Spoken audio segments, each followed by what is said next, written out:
you guys, what is up? Welcome back to the channel. I'm Kayla Jukic if you are new, and today I am taking you through a week of workouts. Honestly, I'm not gonna lie, I'm not sure how much I'm gonna be working out this week. I just got back from my honeymoon. You guys know this. I've been talking about it a lot, and I haven't worked out in the last month. Well, technically last week was my first week when I got back, and I worked out I think 3 times.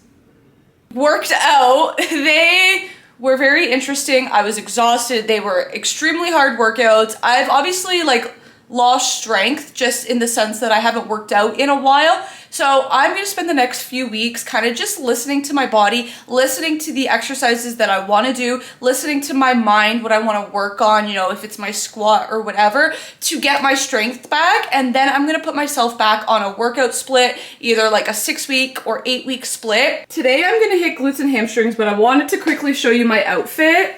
God damn, this is from Shein, this is Alfly, and then I got my Lift and Conquer socks and black and white Converse, but I'm loving how it looks, so let's head to the gym. Guys, it has been so nice to get back into the gym, although it has definitely been challenging with so much time off, but we are here. I have put the workout up on this screen. If you want to screenshot it, you totally can, but it will also be in the description box below.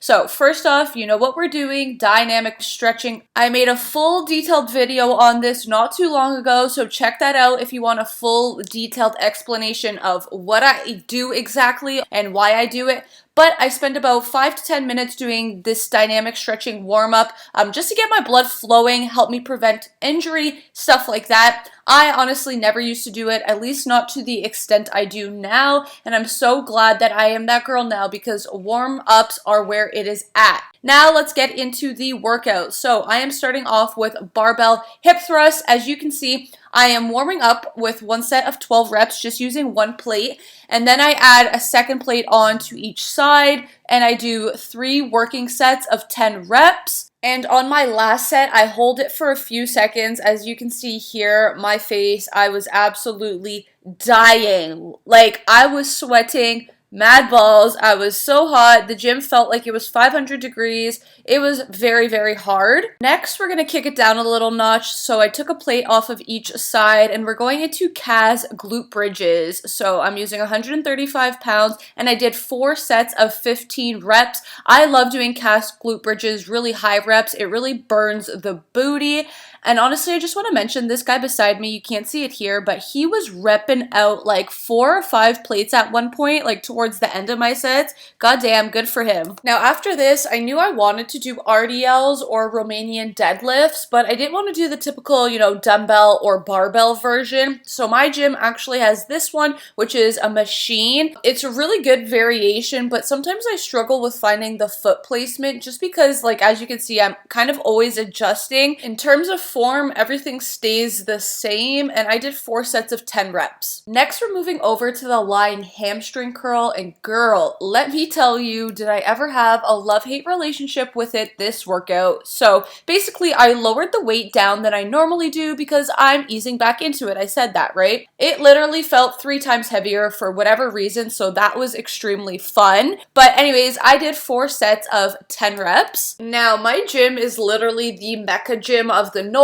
Basically, it's like the Alpha Land of Canada. So we have very fun and cool equipment that regular, commercial gyms don't. This glute kickback machine included. I am honestly obsessed with it because the mind to muscle connection you get, if done right, will literally make your booty out of this world. But don't worry, if you don't have it, cable kickbacks will suffice. I did 4 sets of 10 reps per leg, and let's say by the end of it, the glute pump was real. Alright friends, now we're getting into day 2, which is a pull day, aka my freaking favorite day of the week, back and biceps. Again, I'm always starting with my dynamic stretching. On upper body days, I love using a long resistance band, highly recommend. Mine is from Amazon, I will link it in the description below, but this will be your bestie, I swear to God. It's so affordable and I think it was like $20, so there's no excuses here. First exercise on the plate is this variation of a lat pull down.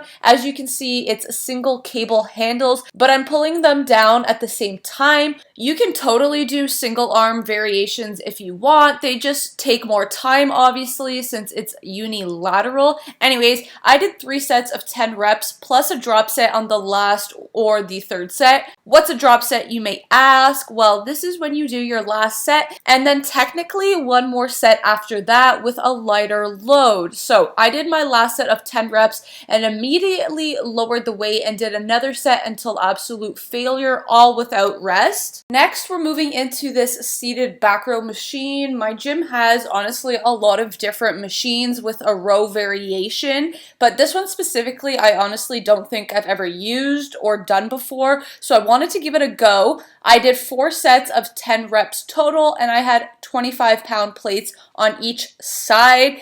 My best tip for this to really feel it in your back is to try and keep your elbows tucked in and literally just bring them straight back. So don't flare them out to the side, but keep them in and bring them back. Next, I have another exercise I have a little bit of a love-hate relationship with again, which is the T-bar rows. I did 3 sets of 10 reps, and honestly, a little bit of a side note, not sure why this clip looks the way it does. To me, it looks a little bit like fuzzy and pixelated and blurry. I got a new camera, the Sony ZV-110 or ZV-10, I don't know what it's called, but if you have any recommendations or advice, let a girl know how to use it because I'm still trying to figure it out. Then we move into some barbell bicep curls. I was just using 20 pounds and I was banging out 4 sets of 15 reps. So lower weight, higher rep. I find this works better for me. I find when I do bicep curls, I get a lot of elbow pain. I have tennis elbow, I think that's probably why. I'm also a little bit double jointed. It's a mixture of the two, but I find lower weight helps me better. I think you're starting to catch on a little bit, but your girl loves to do rowing movements. So this is another variation, a single arm bent over row. I'm using a machine, but you can totally use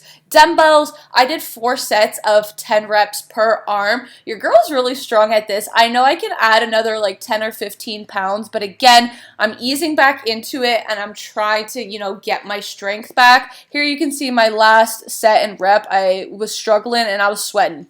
Last but definitely least, I don't know why, I tried this one out, never have before. It was okay, but honestly, my bicep, my right arm was giving me a little bit of pain, like I said, on my elbow, but I did it anyways. 4 sets of 12 reps of this seated bicep curl. It was hard. Again, this was my first time trying it, and I was really pushing myself, but like you see here, my elbow, it was bothering me, and I was getting really annoyed with it, and I was just a little bit frustrated by the end of this workout. Shooting it over to day 3, another leg day, but this one is quad and calf focused. I obviously started with my dynamic stretching as always, just not showing it here because it's literally the same thing I've already shown. But first on the list was back squats. So I started with just the bar and did 2 warm-up sets of 8 reps. It is so important to do these warm-up sets to prime your body for the movement patterns that you're going to be doing, at heavier loads throughout this session. I added 25-pound plates on each side and did 4 working sets of 10 reps each. Next, we're moving into the leg press. So some key tips for performing this is to have your feet on the foot plate about hip width apart.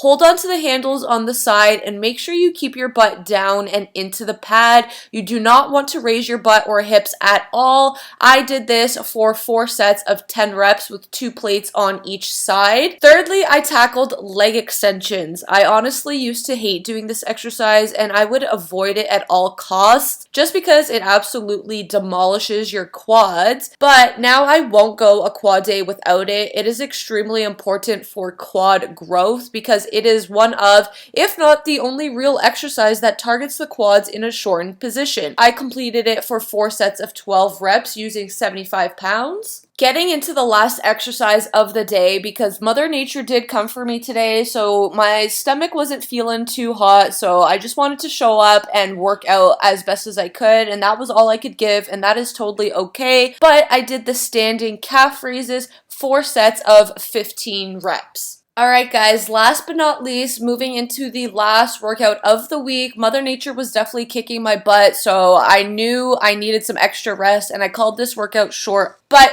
it was still a good one. So I started off with a bench press. I did 3 working sets of 10 reps. Before that, I did 2 warm-up sets of 8 reps. Then I went into these seated chest flies, 4 sets of 10 reps, and I used 25-pound plates on each side. I actually really love this machine, and I supersetted it with seated lateral raises. I did 4 sets of 15 reps, really exhausting my shoulders here, and I used 10 pounds. I probably could have used 12.5 or 15, but that's okay. Then after that, I moved into these standing shoulder presses. This is so stinking hard. I used 25-pound plates. Very hard. My shoulders are feeling it today. After that, I moved into one of my favorite machines at my gym, the seated tricep dips. Love this one. I did 5 sets of 10 reps and really exhausted those triceps.